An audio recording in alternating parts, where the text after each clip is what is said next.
Amém. Lucas 24, verso 13, os discípulos no caminho de Emaús diz: Eis que no mesmo dia iam 2 deles para uma aldeia que distava de Jerusalém 60 estádios, cujo nome era Emaús, e iam falando entre si de tudo aquilo que havia acontecido. Sucedeu que, indo eles falando entre si e fazendo perguntas um ao outro, o mesmo Jesus se aproximou e ia com eles, mas os olhos deles estavam como que fechados para que o não conhecessem. Amém? Você pode sentar? Mantenha a sua Bíblia aberta. Vamos estudar hoje mais um pouquinho. Aqui diz, eis que no mesmo dia de quê? Quando você lê o verso anterior, você vê, Pedro, porém, levantando-se, correu ao sepulcro e, abaixando-se, viu só os lenços ali postos e retirou-se, admirando consigo aquele caso. E o texto continua, e eis que no mesmo dia, ou seja, no mesmo dia em que Pedro foi ao sepulcro e constatou que o corpo de Jesus não estava lá, no mesmo dia sucede essa história dos discípulos ao caminho de Emaús. Aqui você vê que verso 14 diz que eles iam falando entre si de tudo aquilo que havia acontecido. E ocorreu que quando eles estavam falando, fazendo perguntas um ao outro, o mesmo Jesus se aproximou e ia com eles. Quer dizer, o papo estava muito bom. Eles estavam falando de Jesus, estavam tocando no assunto, né? Fazendo perguntas um ao outro. Quando Jesus se aproxima, diz: o que é isso aí que vocês estão falando? Ué, mas você é o único peregrino? Eles viram que Jesus vinha de Jerusalém, né, pelo caminho. Você é o único peregrino em Jerusalém? Não viu? Não ouviu sobre essas coisas? Onde é que você estava? Ou seja, eles estavam falando das coisas que envolviam o ministério, a vida, a morte, a crucificação de Jesus. Mas para que eles estavam tocando nesse assunto? Se eles não tinham mais esperança nenhuma. Às vezes tem gente que é assim, fala por falar. Irmão, não fale por falar. Valorize cada palavra que Deus te dá condições de articular. Valoriza. Mas eles estão falando por falar. É uma história que para eles está morta, está sepultada, é um assunto que está encerrado.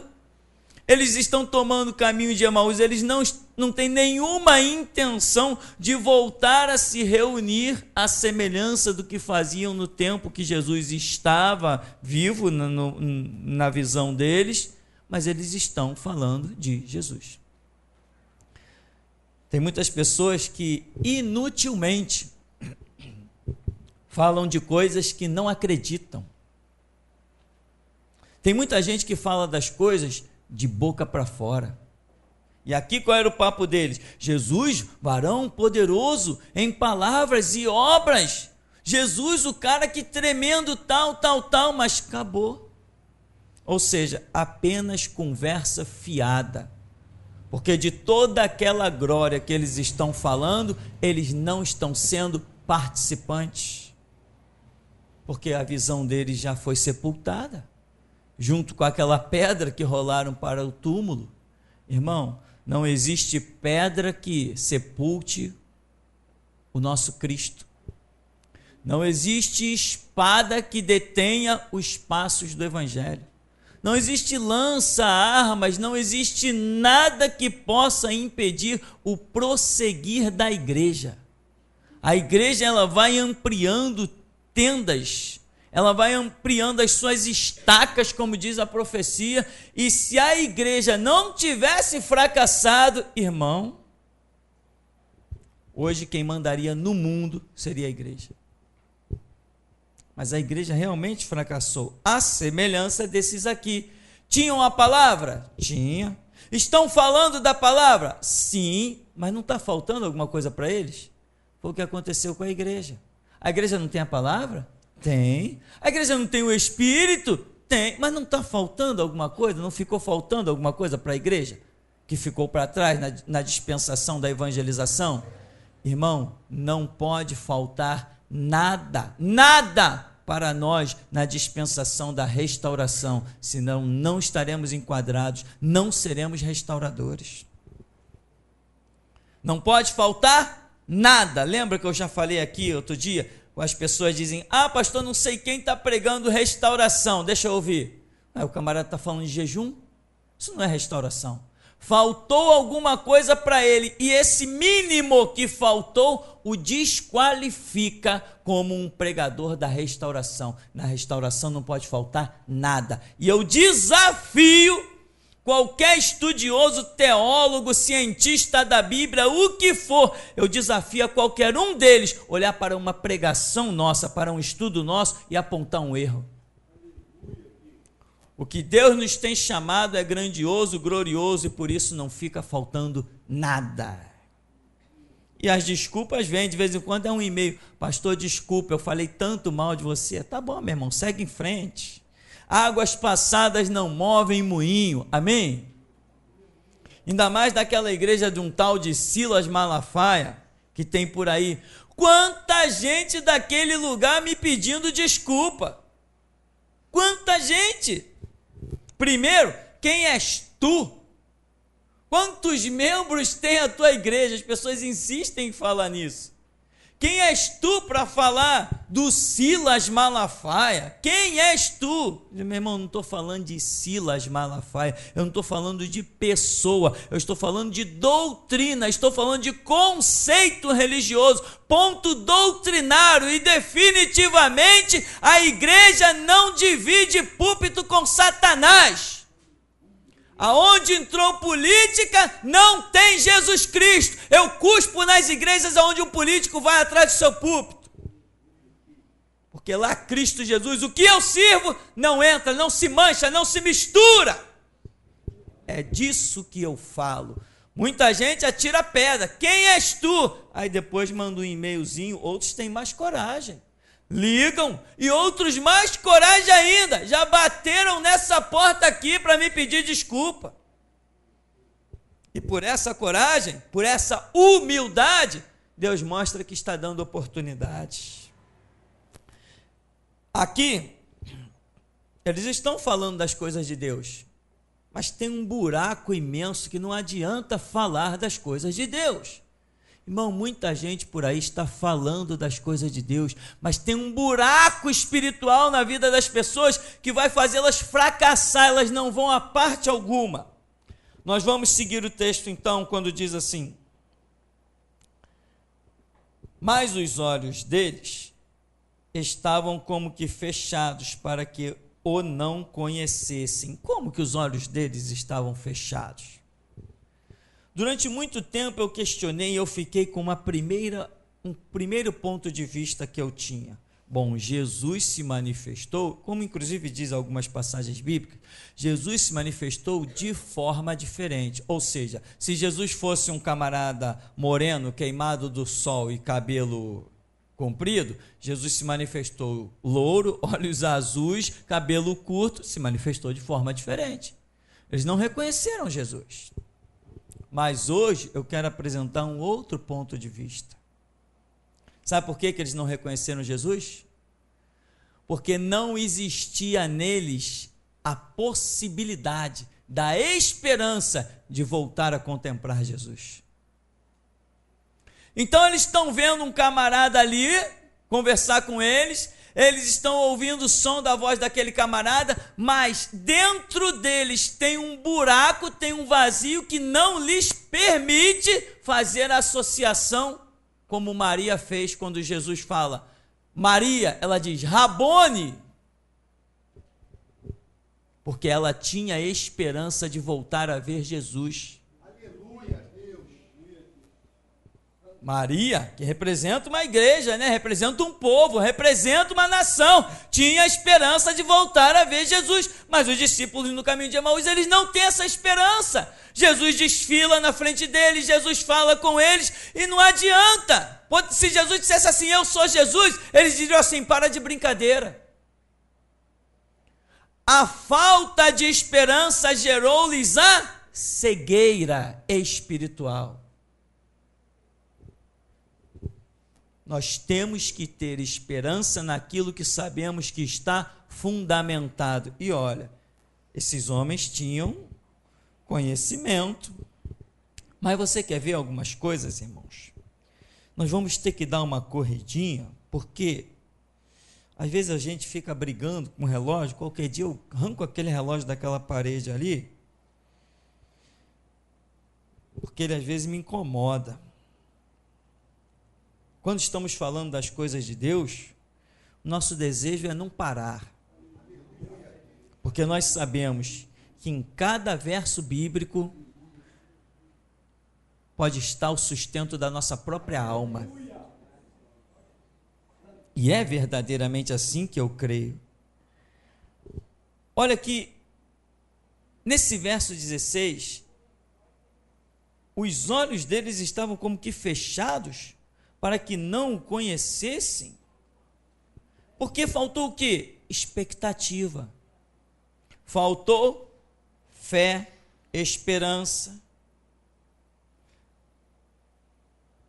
Eles vão dizer mais adiante, que uma mulher foi no sepulcro, depois outros irmãos foram no sepulcro, achavam até que tinha ressuscitado, mas ninguém viu nada, não sabiam se tinham roubado o corpo. Eles estão agindo por fé? Não. Onde estavam eles quando Jesus falou assim, o Filho do Homem será entregue nas mãos dos pecadores e ao terceiro dia ressuscitará?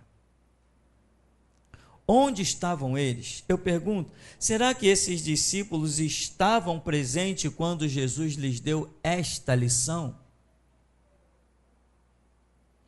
Na Escritura aparece várias vezes Jesus falando isso, mas João diz que se fossem anotar todos os feitos e todos os ditos de Jesus, nem todos os volumes do mundo caberiam. É possível que esses homens estivessem presentes ou tivessem ouvido falar, quem sabe através de outro discípulo, que Jesus Cristo teria dito que ia ser crucificado pelos pecadores e ao terceiro dia ia ressuscitar. Mas sabe o que aconteceu com eles? Uma coisa trágica. Eles não assimilaram esta lição. Irmão, cada momento com Jesus tem uma lição para se aprender. Cada vez que você dobra os joelhos para falar com Deus, ali tem uma lição que Deus quer ministrar ao teu espírito. Cada vez que você abre a Bíblia para ler, ali Deus tem uma lição para ministrar ao teu espírito. Todos os momentos que você se achega a Deus, Deus tem uma lição para te ministrar. Cada vez que você vai à igreja ouvir a pregação, a leitura da palavra, cada vez que você ouve um louvor que glorifica verdadeiramente a Deus, em cada coisa, tudo isso o Espírito Santo usa como lição para te edificar. Só que muita gente não aprende as lições, anda desligado, anda mecanicamente. E isso tem destruído muitas pessoas, porque em momentos cruciais falta para ela um conhecimento. Olha o que acontece aqui. No verso 17, ele lhes disse: que palavras são essas que caminhando trocais entre vós? E por que estáis tristes? Porque vocês estão entristecidos.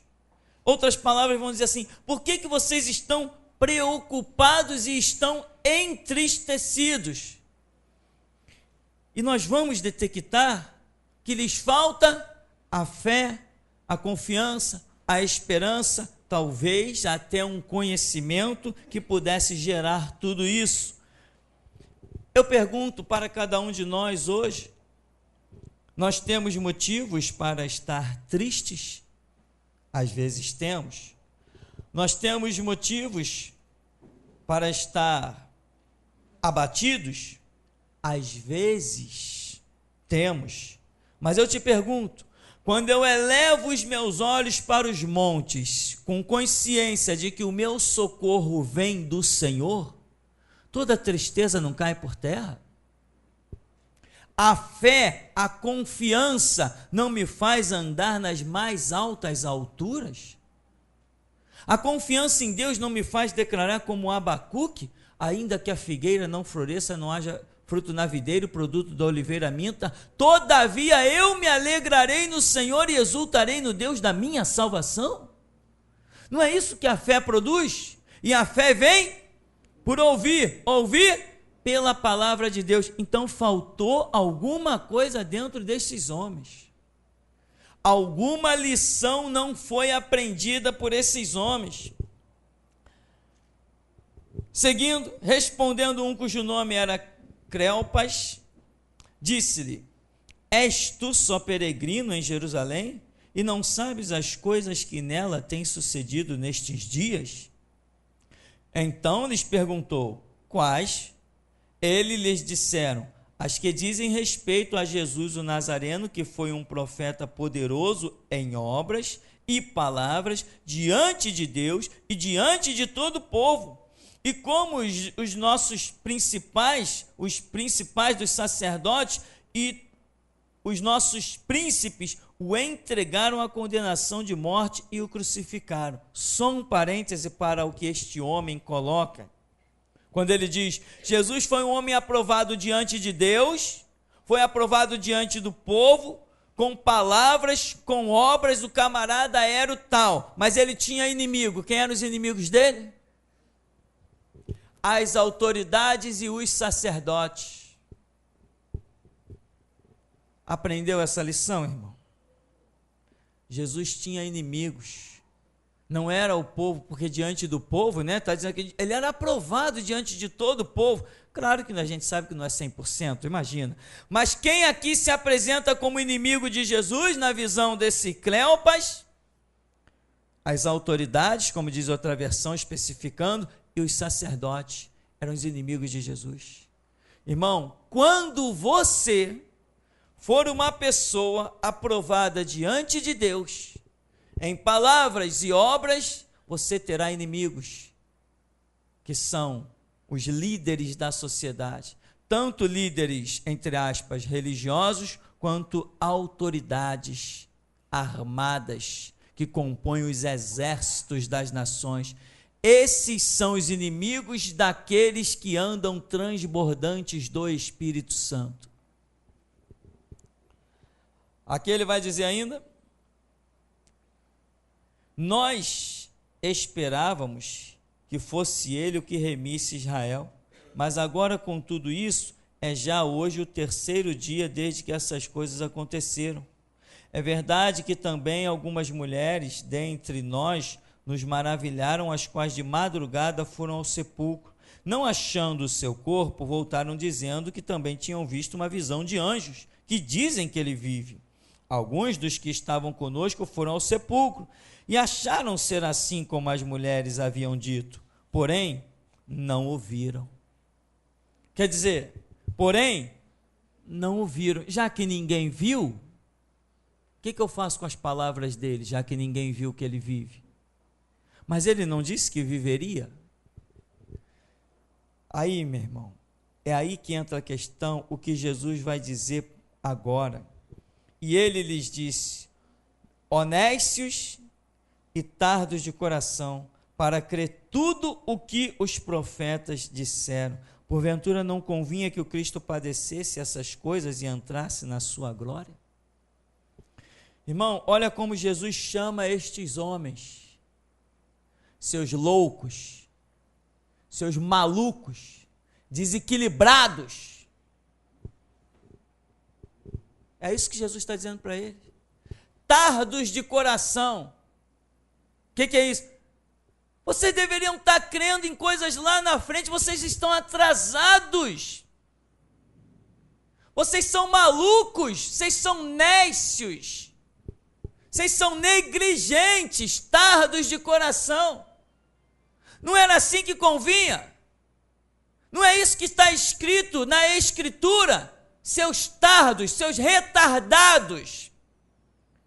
Por que vocês estão duvidando da Escritura? Já sei, vocês não sabem nada de Escritura. Vocês estão aí falando, blá, blá, blá, um para o outro, mas vocês não conhecem nada de Bíblia. Aí diz Jesus que diz a Bíblia que ele começou desde Moisés, passou pelos profetas, passou pelos salmos. Está vendo, seus ignorantes? É isso que está escrito. Aprenderam agora? É assim que tinha que ser. O Cristo tinha que padecer desde Moisés. O que vocês fazem todo sábado na sinagoga? O que vocês vão todo sábado? Vocês são nécios, vocês são loucos. Não é isso que diz a Bíblia? Disse o nécio no seu coração, não há Deus? Jesus está chamando esses homens de loucos, de negligente, nécios, tardos de coração. O que é tardo de coração? Eles tinham a informação, mas não a conceberam. Eles tinham a informação, mas não viveram ela. Eles tiveram sim a instrução, mas eles não quiseram credibilizá-la ao ponto que tinha que credibilizar, crer que Jesus Cristo retornaria dos mortos. E tem mais, nada justifica eles não terem visto Jesus ressurreto, porque nenhum de nós viu, estamos aqui prontos a dar a vida por Jesus Cristo. Nós temos crido em Cristo somente pelas suas palavras e tem mais. Temos crido há 2000 anos de história, o fato já se deu há 2000 anos e hoje nós estamos aqui dizendo que Ele vive. Eles estiveram ali, no meio, convivendo, foram eles que viram Jesus, varão poderoso em palavras e obras, foram eles que viram todas as cenas, foram eles que presenciaram os milagres. Jesus está dizendo, vocês são loucos. Tudo que eu fiz por vocês, vocês são verdadeiros loucos. Tudo que eu preguei, vocês são tardos de coração. Irmão, não seja tardio. A Bíblia diz que nós devemos ser tardios em nos irar, mas aprenda a lição com rapidez. Aprenda a lição com velocidade. Sabe o que está acontecendo aqui? Quando Jesus diz assim, vocês são tardos de coração. Aonde está, em outras palavras, aonde está a lição que eu ministrei para vocês? O que vocês fizeram com ela? Irmão, não despreze uma lição. Sabe qual é a questão? Que muita gente só quer guardar o que lhe convém. Não dá certo. Qual é o problema desses homens? Eles criam que Jesus era o Filho de Deus? Sim. Eles criam que Jesus era poderoso em palavras e obras, que ressuscitava os mortos, fazia milagres? Cria, eles estavam ali no meio. Mas teve uma lição que eles não creram, e essa os destruiria. Foi a lição de que ao terceiro dia, Jesus ressuscitaria. Essa eles não creram. Tanto não creram, que quando veio a notícia de que ele vive, que vieram os anjos, quem foi lá no sepulcro? Pedro e João. E esses daqui? Esses daqui não foram, aqui diz que foi no mesmo dia, quando eles souberam da notícia que Jesus tinha sumido, eles ao invés de permanecerem em Jerusalém, simplesmente tomaram o caminho de Emaús, encerrou a história, acabou tudo, vamos embora. Está encerrada a história de Jesus. Nós pensávamos, eles não dizem isso? Nós pensávamos que fosse ele quem fosse redimir a Israel, mas é já o terceiro dia, já era o cara, acabaram com ele. Irmão, se Jesus te deu uma palavra, não importa o que vai acontecer, porque a palavra de Deus permanece para sempre. A palavra de Deus não cai por terra.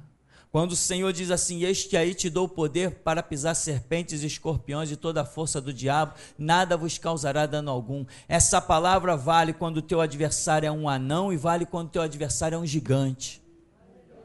Essa palavra vale quando o teu adversário é um sistema religioso, é um sistema estatal. Essa palavra vale quando o teu adversário vem de mãos nuas, quando ele vem de punhal, quando ele vem de rifle, quando ele vem de canhão, quando ele vem com exército. A palavra que Deus te dá vale em qualquer situação. Toda arma forjada contra ti não prosperará, diz a Bíblia, esta é a herança dos servos do Senhor. Então não importa se a arma do adversário é uma espada, é uma lança, é um punhal, é um canhão, a palavra é que permanece para sempre. Aleluia, Deus. E é se tu creres que tu verás a glória de Deus. Se for tardo de coração, se for nécio, o inimigo vai prevalecer. Esses homens estão a caminho de quê? Da morte. Estão fora do projeto de Deus. Jesus falou para aqueles que crescem nele, ficai em Jerusalém até que do alto seja revestido de poder. Eles estão pegando o caminho de Emaús. Diz aqui que alguns estudos dizem que essa distância aqui era a distância que um homem poderia percorrer durante um sábado, segundo os critérios lá da lei, ou seja, era um lugar relativamente distante. Mas a proposta não era essa, era ficar em Jerusalém. Jesus está dizendo, porventura não convinha que o Cristo padecesse essas coisas e entrasse na sua glória? Seus tardos, seus nécios, e diz, começando por Moisés, olha, Moisés não disse assim, assim, assim, assim, e os profetas não disseram isso, não disseram aquilo, aquilo outro, e explicava-lhes o que dele se achava em todas as escrituras. E chegaram à aldeia para onde iam, e ele fez com que iam para mais longe, e eles o constrangeram, dizendo, fica conosco, porque já é tarde e já declinou o dia, e entrou para ficar com eles. Irmão, Jesus deu a lição e ia tomar o seu rumo. Se eles não dizem, ei, fica conosco, Jesus ia seguir, a história seria diferente. Mas eles depois vão confessar, puxa, bem que quando ele estava falando conosco, nós sentimos alguma coisa diferente. Tinha um sobrenatural nos envolvendo. Aí eles dizem assim, porventura não ardia em nós o nosso coração quando ele nos abria a Escritura? Aquele sinal, aquele mover, aquela situação, aquilo era espiritual, portanto é ele mesmo que estava aqui na nossa frente. Aí vai dizer, fica conosco, Senhor. E ele entrou para ficar com eles. Irmão, convida Jesus para estar contigo. Convida, mas não convida com palavras. Jesus não é convidado a entrar na nossa vida com palavras. Ele é convidado pelas nossas atitudes, pela nossa vida espiritual, vida de oração, pela leitura bíblica, pelo nosso comportamento, pela mudança dos nossos pensamentos. É assim que Jesus entra para ficar conosco. Caso contrário, ele está, como diz Apocalipse, eis que estou à porta e bato. Se alguém ouvir a minha voz, abrir a porta, eu entrarei em sua casa com ele, cearei ele comigo. Aqui, ele vai dizer, aconteceu que estando com eles, à mesa, tomando o pão, o abençoou e partiu, ele o deu. Veja bem, irmão, esses homens estão desviados. Esses homens estão no caminho de Emaús. Eles estão para se perder. Eles estão fora do projeto de Deus. Se Jesus não tivesse misericórdia em pelejar com eles nessa situação, talvez esses aqui sumissem por vez e nunca mais voltassem para Jerusalém. Mas Jesus está ali com esses desviados e senta na mesa com eles e tem paciência, lhes explica a Escritura. Jesus está tendo paciência a extremo com eles. Depois parte o pão, abençoa, entrega para eles, está ali abençoando o seu pão de cada dia, mas eles estão desviados.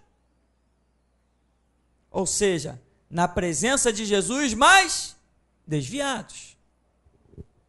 Eles precisariam tomar uma atitude diferente. Eles precisariam mudar as suas concepções, mudar o seu entendimento e mudar até o seu caminho natural. Tinha que sair de Emaús e voltar para Jerusalém. Muitas pessoas se iludem quando dizem assim: o meu pão está abençoado, o pão está abençoado, porque o Deus das misericórdias está te abençoando para te dar a chance de voltar. Muita gente diz assim: eu tive uma visão, eu vi um anjo, eu tive um sonho, o profético espiritual está na minha vida. Está sim, porque Deus está pelejando para te dar a chance do arrependimento, para sair de Emaús e voltar para Jerusalém, para o centro da vontade dele. Mas muita gente confunde as bênçãos de Deus quando olha à sua volta e diz: nada me falta, Deus me abençoou. Deus está te dando condições para voltar. Eles estão na frente de Jesus, Jesus está na mesa com eles, Jesus está no partir do pão com eles, mas eles estão a caminho da cova e da sepultura. Se não voltassem, era isso que iam ter: cova, sepultura. Estando à mesa, tomou o pão, abençoou, partiu, abriram-se-lhe então os olhos e conheceram, e ele desapareceu-lhes. E disseram um para o outro: porventura não ardia em nós o nosso coração, quando pelo caminho nos falava, quando nos abria as Escrituras? E na mesma hora, levantando-se, voltaram para Jerusalém, e acharam congregados os 11 e os que estavam com eles, os quais diziam: ressuscitou verdadeiramente o Senhor, já apareceu para Simão. E eles contaram o que lhes acontecera no caminho, e como deles foi conhecido no partir do pão. Não diz que a imagem de Jesus mudou. Quando Jesus foi partir o pão, não diz: e a imagem de Jesus mudou, então eles o reconheceram. Não. Quando Jesus lhes abriu a Escritura, mostrou desde Moisés, Salmos e profetas que convinha que o Cristo fosse crucificado e ressuscitasse dentre os mortos, quando esta informação foi concebida por eles, a esperança, a fé, o conhecimento tornou-se fervente dentro deles. Quando a mensagem foi completada, aí eles voltaram a ter esperança. Quando voltaram a ter esperança, identificaram Jesus Cristo. Não foi a imagem de Jesus. A Bíblia não diz, em nenhum momento, a Bíblia diz que a imagem de Jesus era diferente. Eles estavam completamente entenebrecidos, sem nenhuma esperança. Por quê? Porque Jesus disse assim para eles: vocês são loucos. Vocês não sabem o que está escrito em Moisés? Vocês não sabem o que dizem os profetas? Vocês não sabem o que dizem os salmos? Vocês são tardos de coração, ou seja, vocês, como um bom judeu, né, irmão? Vocês frequentam sinagoga, vocês leem essas coisas, mas vocês leem mecanicamente. Vocês não estão compreendendo a realidade de um projeto de Deus. Deus criou coisas e colocou a sua palavra em papel para vocês entrarem na sinagoga e verem a glória de Deus por palavras poderosas em papel. Vocês são tardos de coração, vocês estão negligenciando o que Deus fez. Vocês pegam nos pergaminhos como se fossem apenas pergaminhos, não conseguem entender que no pergaminho está a glória de Deus. Vocês são loucos, vocês pegam a glória de Deus nos braços de vocês, carregam pergaminho para lá e para cá e duvidam de que um Deus poderoso e milagroso possa se manifestar. Vocês duvidam do que está escrito naqueles pergaminhos. O que Jesus diz assim: necios, tardos de coração, não é assim que está escrito em Moisés, nos Salmos e nos profetas? E Jesus vai recitando tudo novamente. E ele diz: não nos ardia o coração sim, e eles estão com o coração ardendo, a palavra sendo ministrada, Jesus ao caminho deles, do ladinho deles, mas ele não disse: epa, peraí, nosso coração está ardendo, essa palavra é tremenda, vamos voltar para Jerusalém. Não, vamos continuar caminhando ao abismo, em direção a Emaús. Tem gente que é assim. está debaixo da ministração da palavra, o sinal de Deus está fluindo no seu coração, Jesus está ali lado a lado, mas a pessoa insiste em caminhar para o abismo. De Bíblia na mão, né?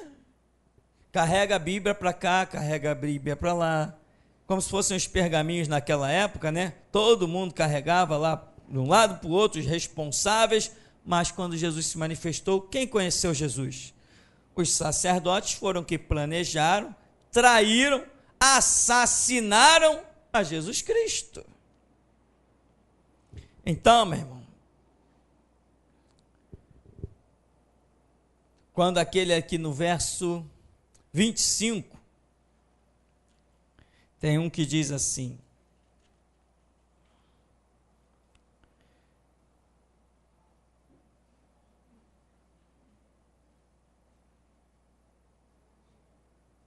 não, verso 25 não, quando no verso 18, respondendo, disse: és tu só peregrino em Jerusalém e não sabes as coisas que nela têm sucedido nestes dias?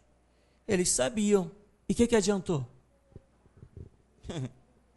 Eles sabiam o que tinha acontecido, que Jesus era um varão aprovado diante de Deus, aprovado diante do povo, eles sabiam que Jesus foi traído, eles sabiam de toda a injustiça, e o que adiantou? Não tiveram uma atitude coerente? O que eles fizeram? Tomaram o rumo errado. O que adianta saber as coisas, se as atitudes são contrárias ao conhecimento? O que adianta saber as coisas, se as atitudes são contrárias à revelação? O que adianta saber? O que adianta ser um cálice transbordante de conhecimento, se os meus passos querem ir para Emaús e não para Jerusalém? Eles dão a bronca: és tu só peregrino, tu não sabe as coisas que têm sucedido nesse dia? Jesus poderia dizer para eles: tá bom, vocês estão sabendo, e por que vocês estão indo para aí? Muita gente, meu irmão, não vai ver a glória que Deus tem para realizar nas suas vidas, apesar de exalar um certo conhecimento. Tu és peregrino? Tu não sabe? Olha, eu vou te contar, aconteceu isso com Jesus Nazareno, um homem aprovadíssimo, poderoso em palavras, poderoso em obras, ele transtornou a nação toda, mas as autoridades, os sacerdotes o crucificaram. A história dele é toda essa, e tem até uma visão lá de anjos, tem umas pessoas que foram lá, nós estamos sabendo de tudo isso. Aí Jesus ia dizer assim: para quê? Que desperdício esse conhecimento ter chegado até vocês. Antes vocês não tivessem ouvido, porque ouviram tudo isso, estão indo para Emaús. Tem muita gente, meu irmão, ao longo do Evangelho, muita gente tomou conhecimento de coisas gloriosas, mas traçou o seu próprio caminho. E não foi falta de Jesus Cristo sentar à mesa com eles e partir o pão e abençoar, mas eles resolveram trilhar o seu próprio caminho.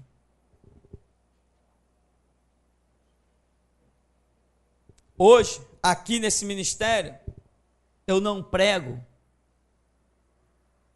o que eu escolheria para pregar, mas uma coisa é certa: eu fiz um pacto com meu Jesus, e eu falei para ele: Senhor, não importa qual seja a mensagem, não me interessa a pregação, nem a quem eu vá atingir ou de quem eu vá me tornar inimigo. Eu só preciso de um sinal, que é a tua palavra, que é a tua vontade, que é a tua mensagem. E o Senhor me deu um sinal, e eu tenho um sinal com Deus. Quando alguém menciona uma frase, uma palavra, um texto bíblico, se o Senhor quiser que eu pegue aquilo para pregar, quando eu leio alguma coisa, quando eu estou orando, alguma frase entra na minha memória, Deus me deu um sinal. Quando Ele me dá esse sinal, eu digo: opa, é para pregar isso. Irmão, não poupo uma vírgula, não quero saber se as minhas palavras são grosseiras, se alguém vai ficar ofendido, se amanhã o traficante vai bater na porta me procurando. Eu não quero saber das ameaças que vão fazer aos meus familiares, a ameaça que vai fazer a ninguém. Eu quero saber de fazer a vontade de Deus, porque Deus é poderoso para abrir as suas asas de onipotente e nos livrar e fazer 1000 cair ao nosso lado, 10.000 à nossa direita. Ele é poderoso para que os inimigos venham por um caminho e fujam por 7. Ele é poderoso. Agora, eu não abro mão daquilo que ele me revelar. Esses homens estão aqui exalando. Tu és um peregrino? Eu vou te contar uma história, vem conosco. Jesus, tá bom, qual história vocês vão me contar? Me conta aí. O que adiantou? Para que todo conhecimento? Quantas pessoas você viu caminhar na igreja 5, 10, 15 anos e depois se desviar? Para quê? Quanta pérola lançada aos porcos? Quanto desperdício? Para quê? Mas é porque ninguém chegará inocente diante de Deus. Hoje, meu irmão, você tem o privilégio de ouvir coisas que não se ouvem em outro lugar, porque Jesus não está em outro lugar. Hoje você tem o privilégio de poder abrir a sua Bíblia, você tem sido orientado para isso. Você pode abrir a tua Bíblia e contemplar a glória de Deus. Você pode dobrar os teus joelhos e ter comunhão com Deus. Essas coisas têm chegado até você com preços, nada é de graça, com preços, mas muitas vezes não preços pagos por você, pagos por outros. Porque essa é a escadinha do Evangelho. Alguém vai pagando o preço dia a dia e nós vamos entrando no esquema. Jesus foi o primeiro a pagar o preço, depois vem os apóstolos e assim o Evangelho chegou até nós. Um dia você terá que pagar o preço. Quando os exércitos cercarem Jerusalém, não fuja para Emaús. Pague o preço. Porque o Evangelho sempre foi regado com sangue. Não existe outra maneira de regar o Evangelho. Deus projetou que somente sangue vai sustentar o Evangelho. Por isso a Bíblia mesmo diz que a nossa vitória é pelo sangue de Jesus.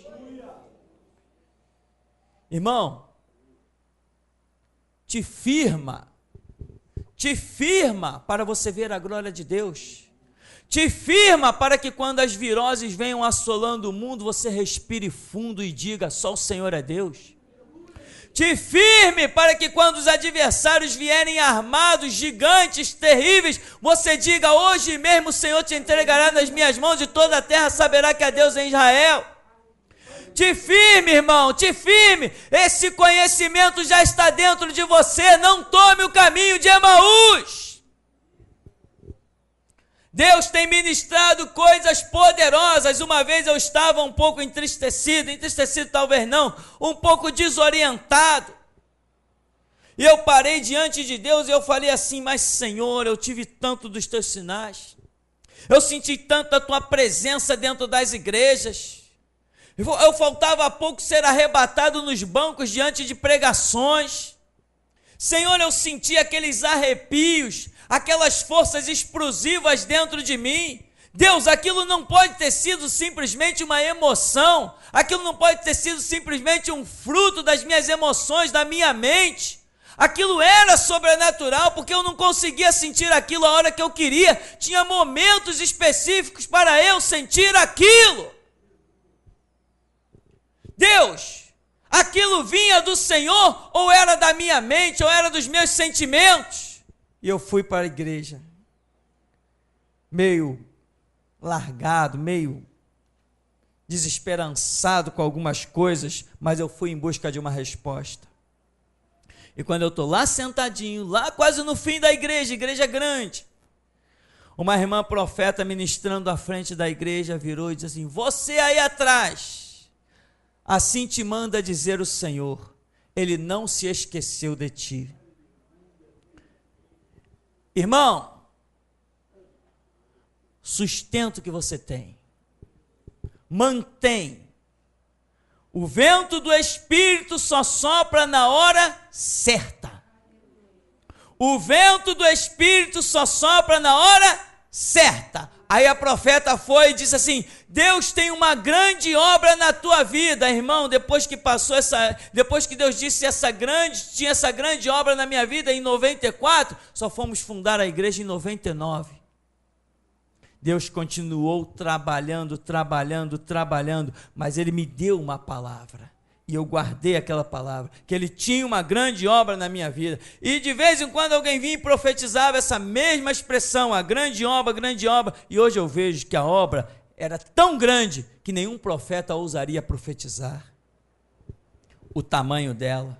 E uma profeta uma vez disse assim: olha, eu vejo que Deus tem uma grande obra na tua vida, mas ela é tão grande que não se pode ver. E hoje, quem poderia supor? Através da internet, nós chegamos aonde realmente não se pode ver. Eu vou voltar aqui e vou dizer assim, no verso 18: és tu só peregrina em Jerusalém e não sabes as coisas que nela têm sucedido nestes dias? Nós sabemos muito bem o que tem sucedido nestes dias, meu irmão. Eu sei que o Filho de Deus foi crucificado pelos meus pecados e nenhuma condenação há mais para quem está em Cristo Jesus. Eu sei que Ele se levantou e disse: eis que eu vos dou poder para pisar serpentes, escorpiões e toda a força do diabo, e nada vos causará dano algum.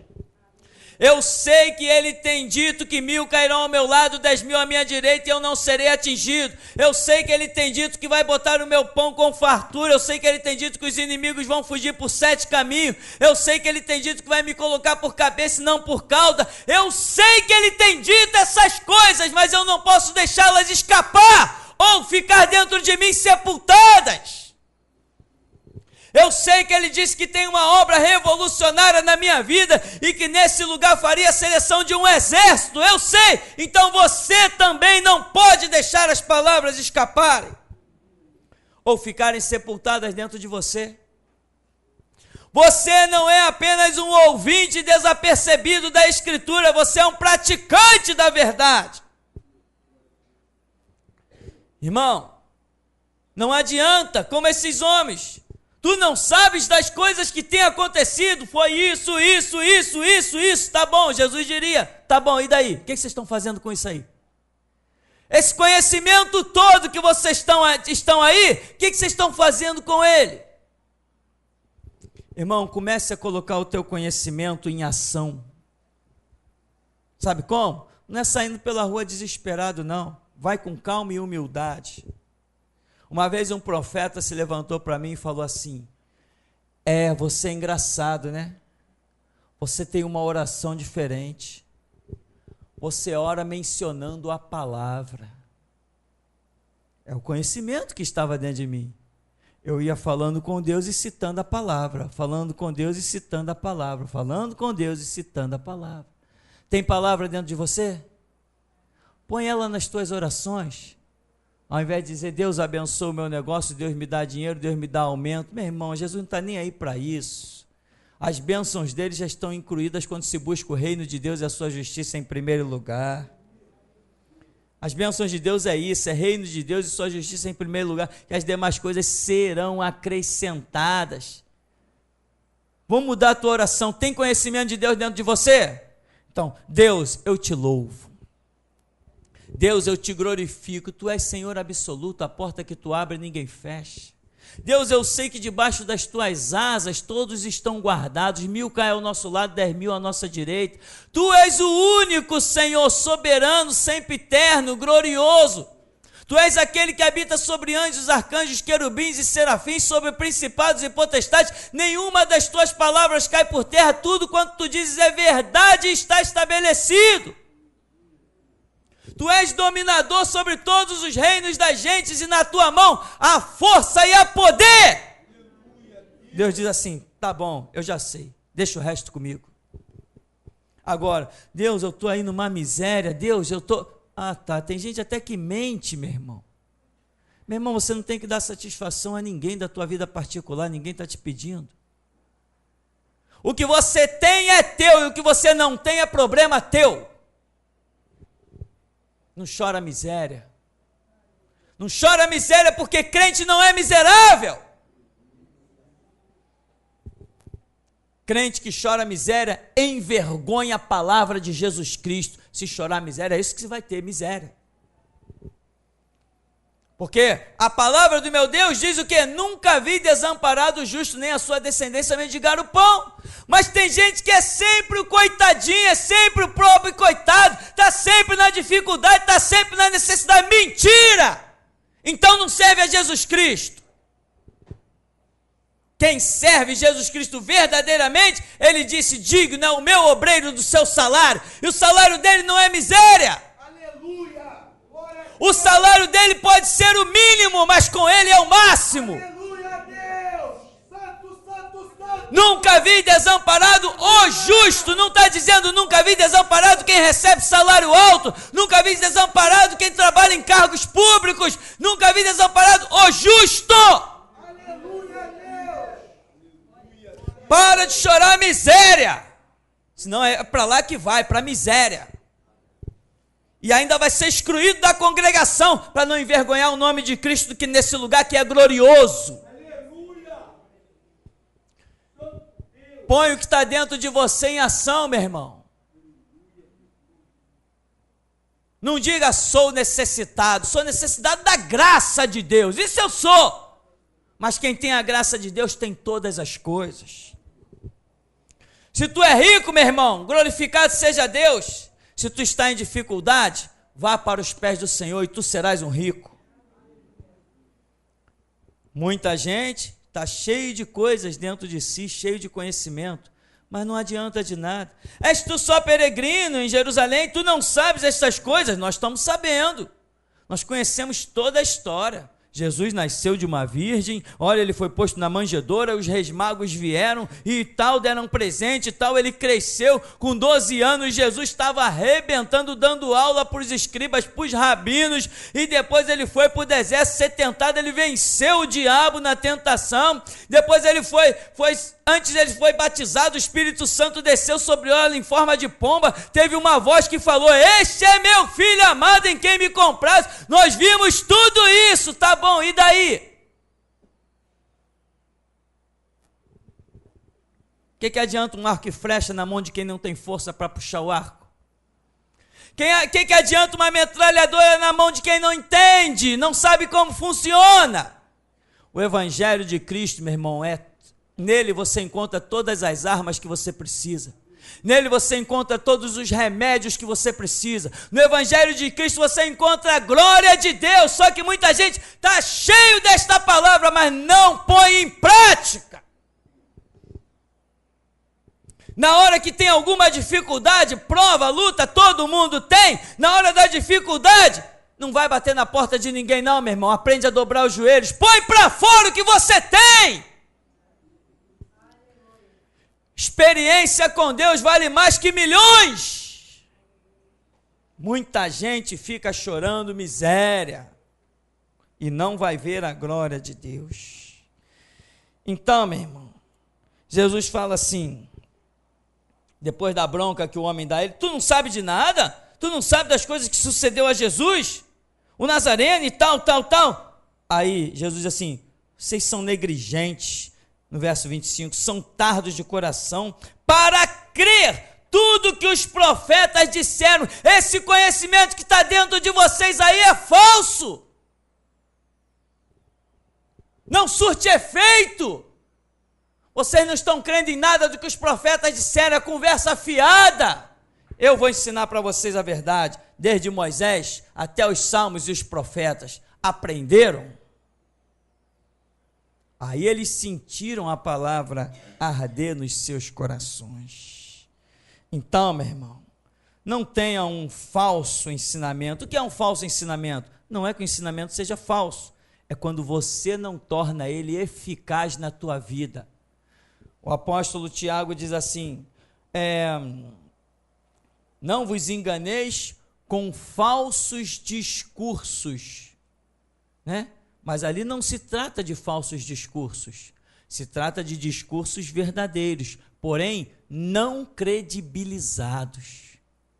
Você pode receber a maior verdade de todos os tempos na sua vida, mas se você não credibiliza, aquela verdade passa a ser como uma mentira, porque não faz efeito na sua vida. Então, para concluirmos, diz... no verso 26. Porventura não convinha que o Cristo padecesse essas coisas e entrasse na sua glória? Quer dizer, vocês não aprenderam essa lição? Por isso vocês estão tristes. Por isso vocês estão assim, desesperados, porque vocês não aprenderam esta lição. Amém, irmão? E até aqui então, nos tem ajudado, Senhor.